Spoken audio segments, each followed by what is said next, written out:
Is buying Omega really worth it? Omega makes some of the best watches in the world. That's exactly why so many people overpay for them.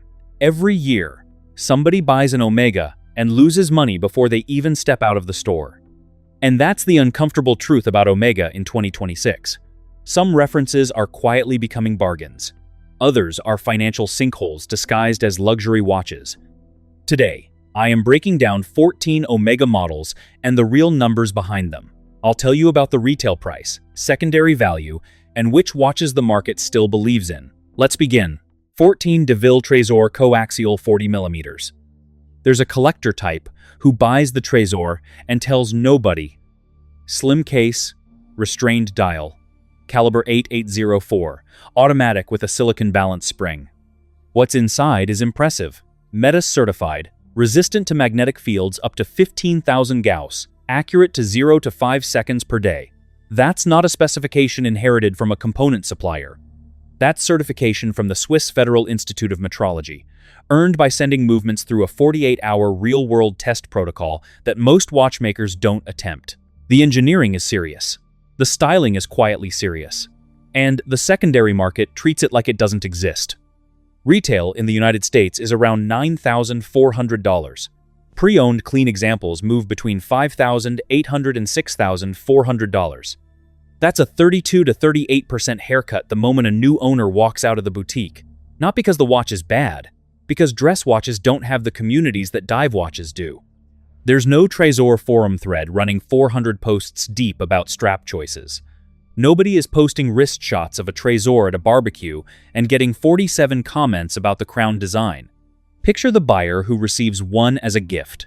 45th birthday, corner office, someone who appreciates things.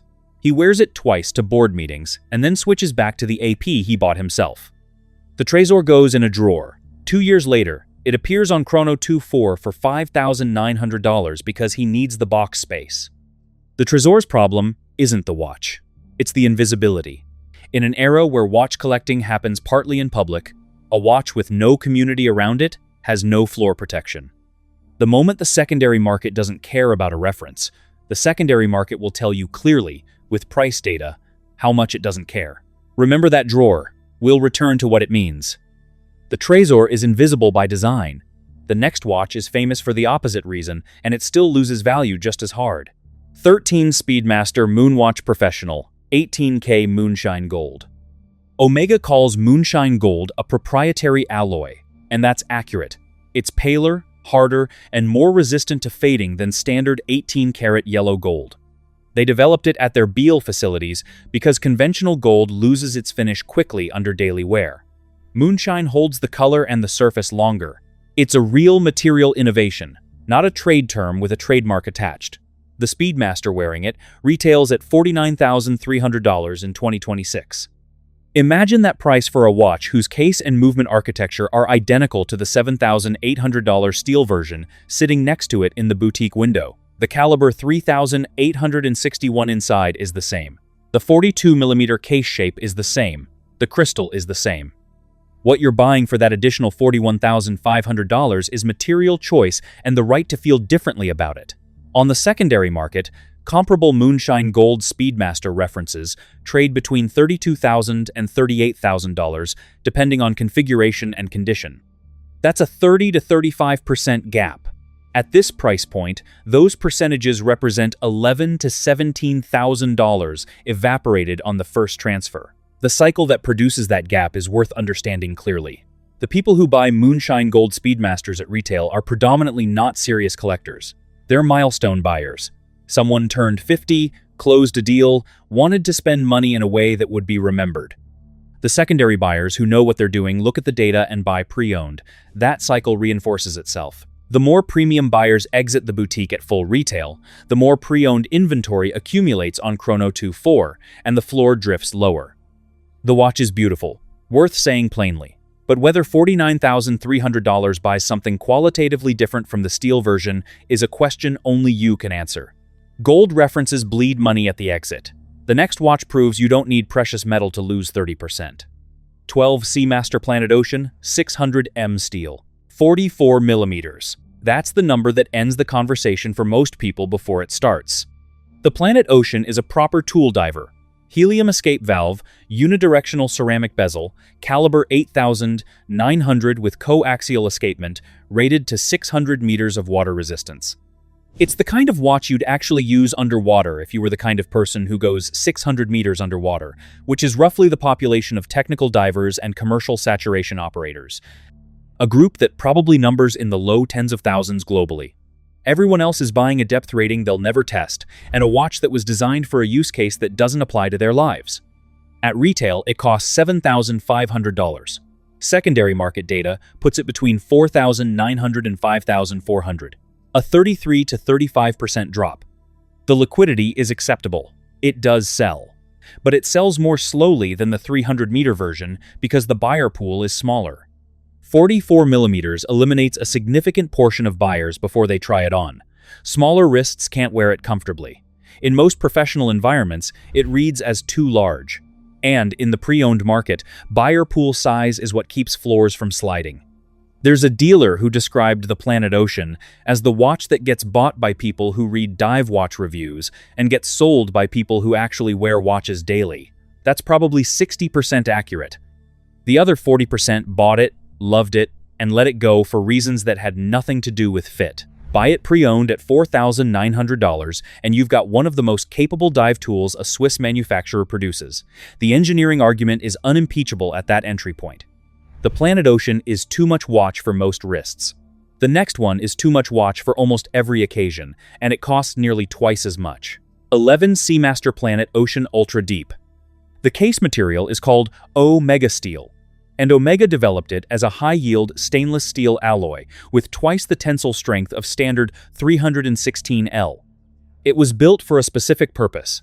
In 2019, an Omega watch rated to 6,000 meters descended to the deepest point of the Mariana Trench aboard Victor Vescovo's deep-sea research vessel, the DSV Limiting Factor. The watch returned intact. That expedition wasn't a marketing exercise. It was a documented scientific project, and the watch was part of it. The Ultra Deep carries real provenance. Retail in the United States, $13,000. Secondary market range, $9,500 to $10,400. A 27% gap, tighter than most entries on this list. The Ultra Deep holds its floor better than the standard Planet Ocean because the buyer pool is smaller and more deliberate. The collectors who seek this reference out know the Vescovo expedition. They know what Omega Steel is and how it differs from the standard case material. They're not casual shoppers paying retail for the box.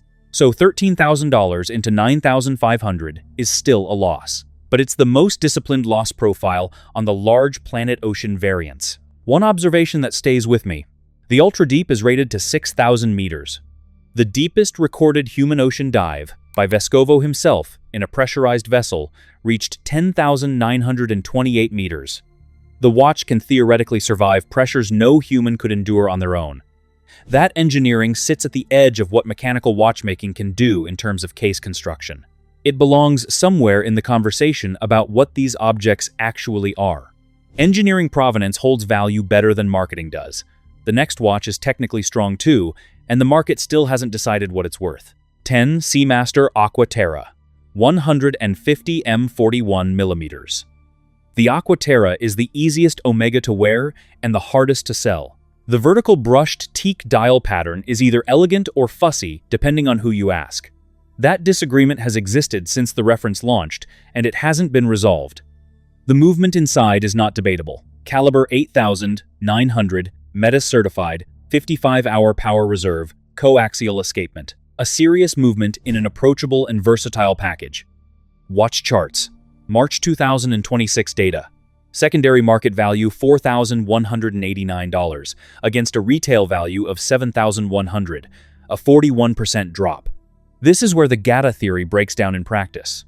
A watch that goes anywhere, does anything, sounds like it should hold value because everyone wants it. The opposite is true. A watch that appeals to everyone appeals to sellers as well as buyers. The pre-owned market contains Aqua Terras in every configuration, every dial color, every bracelet combination. They sit on chrono 2.4 for 36 days on average before moving. That's not fast for a watch at this price. There's a woman who bought a blue teak dial Aqua Terra in 2022 as her first serious watch. She wore it daily for a year and then switched to a smaller Cartier tank, a friend recommended. The Aquaterra is still in a drawer in her apartment in Chicago.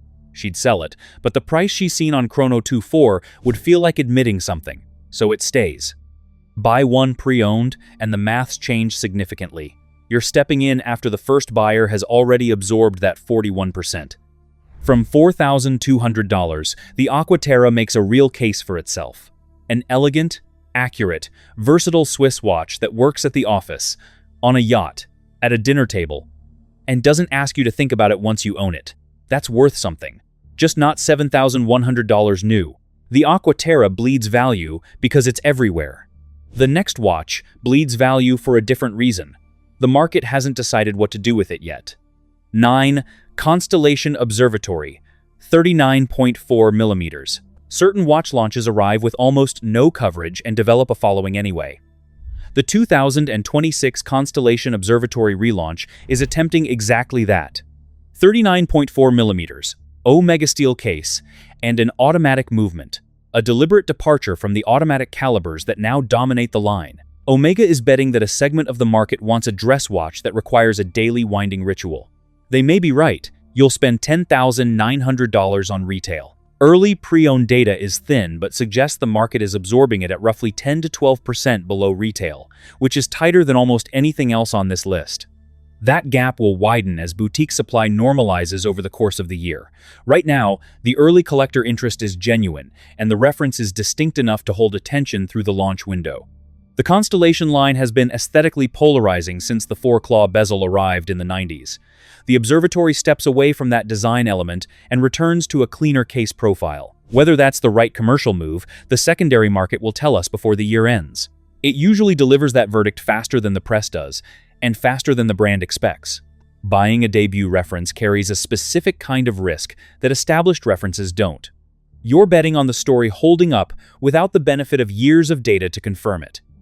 The observatory is interesting enough to track. It's not yet proven enough to buy at full retail without caution. New references carry uncertainty. The next watch has 26 years of bond history behind it, and the data still says, don't buy it new. 8. Seamaster Diver, 300M, No Time to Die, Titanium, on October 2021. The No Time to Die premiere finally happens after 18 months of pandemic delays. Omega releases the Titanium Seamaster to coincide with the film. Full-grade, 2 titanium case and mesh bracelet. Lighter than steel. The olive NATO-colored bezel ring. Numbered text on the dial in a period-specific font referencing the 1960s configuration. Someone walks into a boutique during the launch window and pays $11,300. They feel excellent about it. By May 2026, that same watch trades between $8,400 and $9,200. A 20 to 25% reduction. And the floor isn't recovering at any meaningful pace. The reason is structural and worth understanding if you collect in this space at all. Bond watch premiums are event-driven. They spike when a film lands, when press attention is concentrated, when the cultural moment is live and generating engagement. No Time to Die was Daniel Craig's final film. Craig is gone from the role. There's no casting announcement for his successor. No confirmed production start date for Bond 26.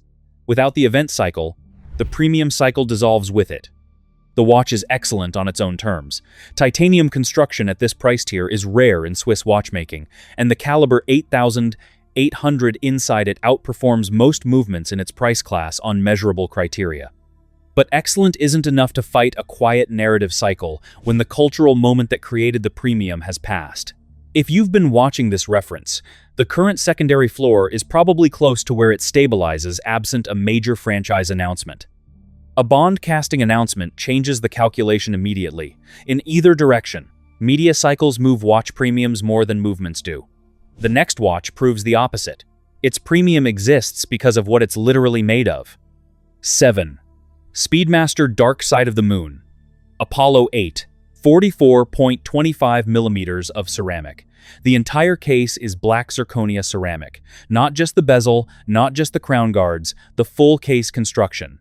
The dial surface is laser ablated, meaning patterns are burned directly into the material rather than printed or applied.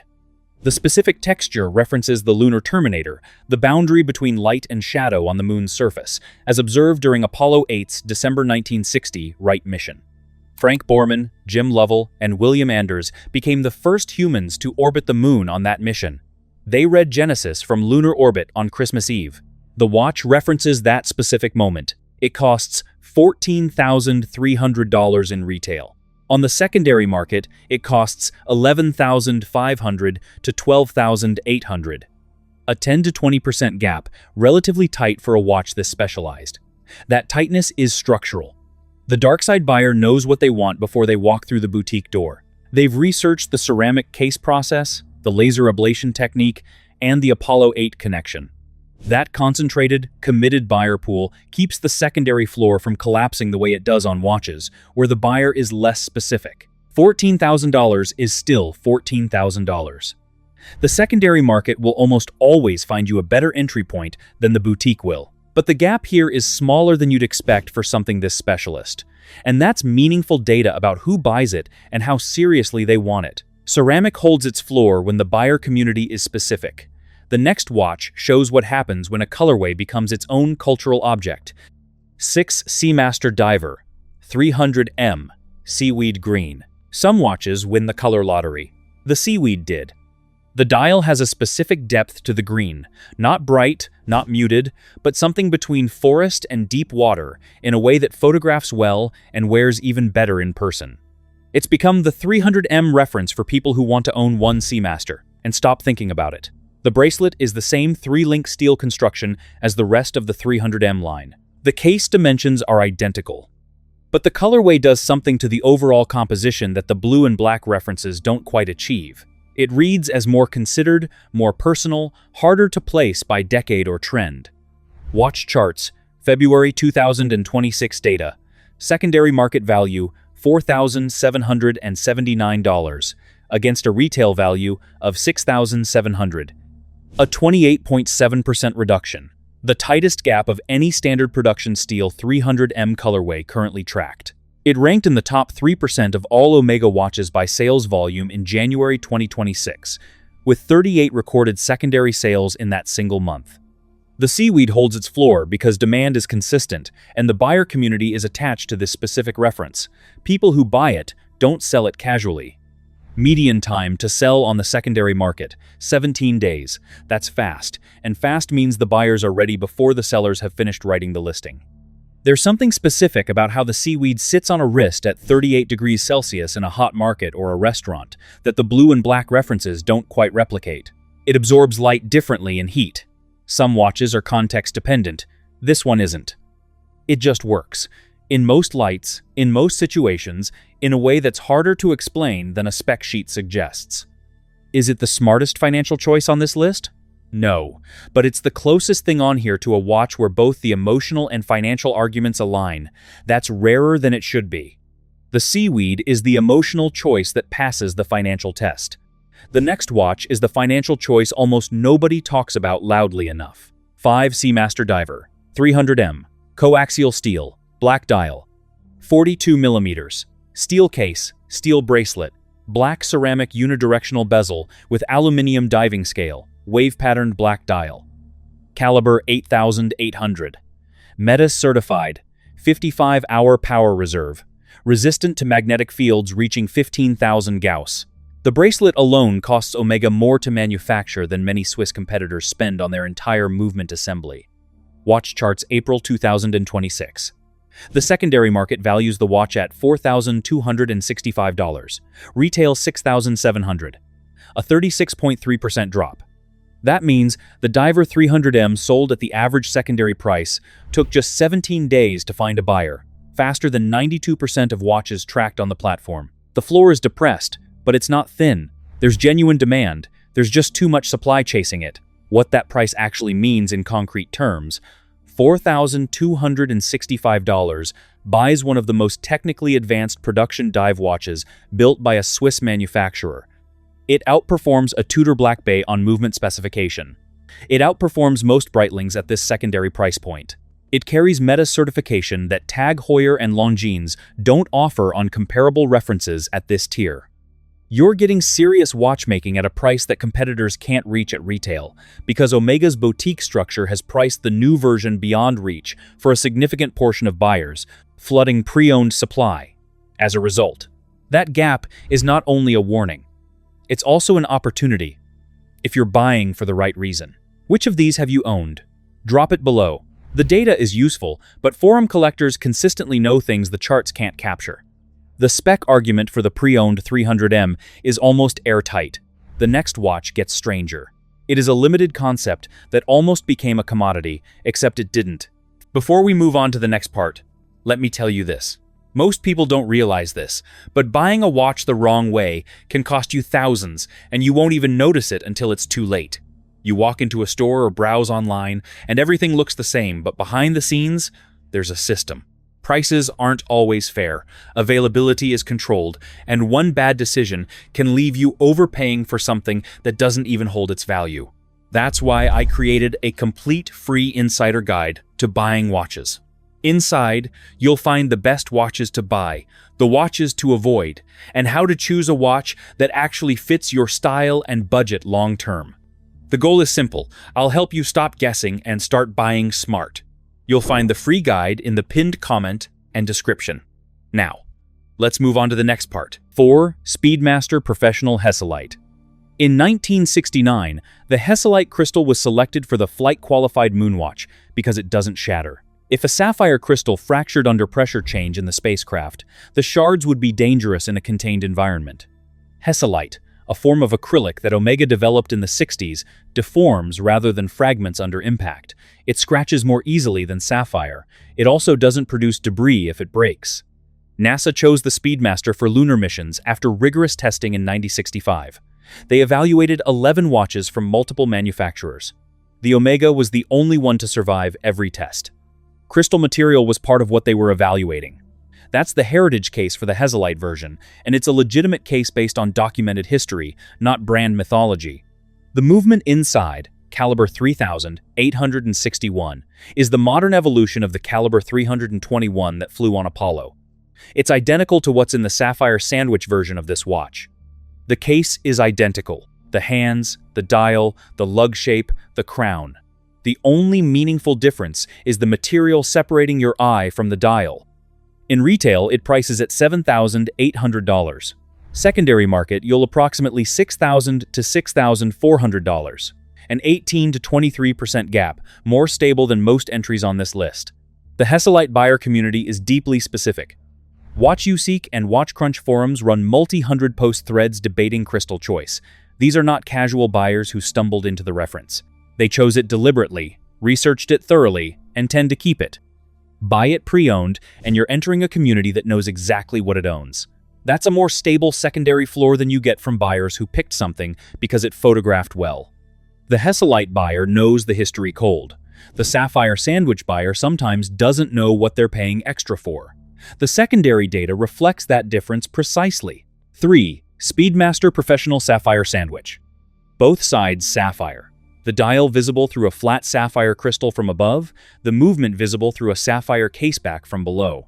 The caliber 3861 looks beautiful from behind. The column wheel, the coaxial escapement geometry, the finishing on the bridges. The whole presentation is more modern, more transparent, more oriented toward the movement as something worth displaying in both directions. On retail, give or take, $9,000, confirmed by WatchCharts data current as of May 2026. Secondary market, $6,388. A 29% drop, steeper than the Hesalite version, which retails at $7,800 and holds a tighter secondary gap. That counterintuitive result is worth sitting with. The more expensive version loses a larger share of its value. The reason: the sapphire sandwich buyer is often less attached to this specific watch. They bought the better-looking version of the Moonwatch, which means they're more likely to sell when the next better-looking version arrives, or when something else catches their attention. The Hesalite buyer chose a historical configuration deliberately and tends to treat it accordingly. The crystal material at the top of the watch turns out to predict seller behavior more accurately than most analysts expect. The movement behind both crystals is identical. If what matters is the engineering, the Hesalite is the more rational purchase at retail. If you want to look at the movement and the dial simultaneously, the Sapphire Sandwich earns that experience. But buy it pre-owned at $6,300, where you're getting the visual experience without absorbing the new retail loss. There's a quiet irony in the whole crystal debate.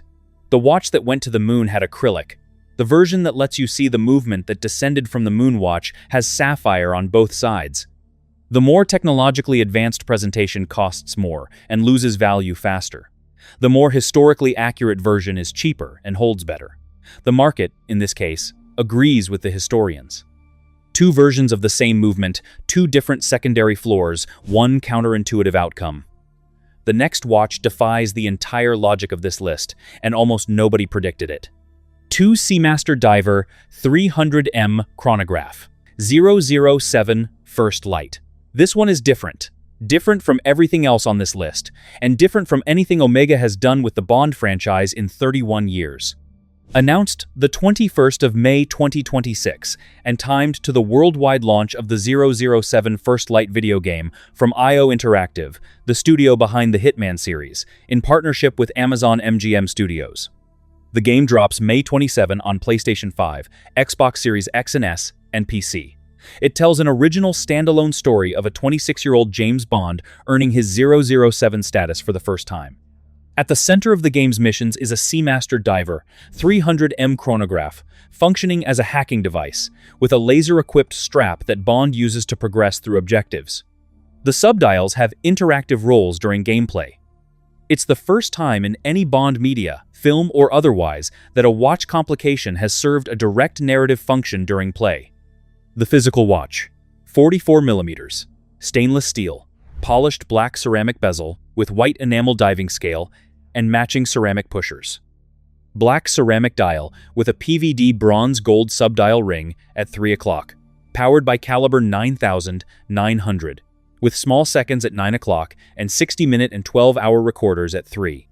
It's also the first chronograph in the 31-year history of Bond's Seamaster Diver 300M line. Every Bond watch from GoldenEye, in 1995 through No Time to Die, in 2021, was a standard diver or sports reference. The chronograph complication appears here, in a video game collaboration, for the first time. It costs $9,400. On early secondary market signals show premiums of 15 to 30%, roughly $11,000 to $12,500. The premium is real and fragile at the same time. The game has to land. IO Interactive is a serious studio with a strong track record on the Hitman series, and Amazon MGM is a credible production partner. But video game crossover watches are new territory for Omega, and nobody has reliable data on how long cultural demand holds if the game generates ordinary engagement rather than the franchise moment Omega is banking on. Underneath the launch energy, there's a quieter question. Omega has been the official Bond watch since 1995, tied in every case to a film release.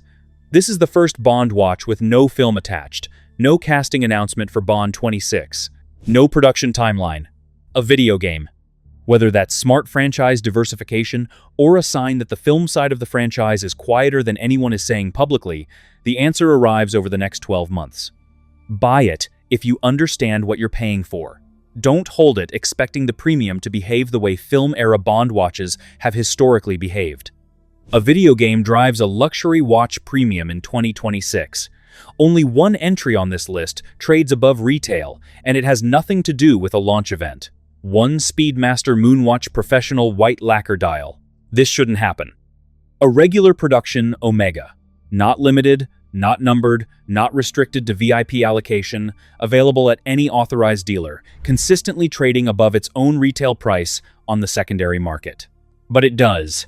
The white lacquer dial is a specific finishing choice that operates differently from a printed or applied dial. Multi-layer baked lacquer catches light at varying angles and reads as warmer, more textured, and more luminous than the black version beside it in the case. The contrast between the white surface and the polished steel subdial rings is pronounced and deliberate. In photographs, the watch is immediately identifiable before you read the caption or the brand. That visual distinctiveness has made it a specific signature in collector wrist shot culture. a shorthand for taste that the Patek Philippe crowd and the daily wearer community have both recognized without coordinating with each other. That sounds like soft reasoning. The numbers make it harder to dismiss. Secondary market in 2026 is $9,400 to $10,500. Retail is $8,600.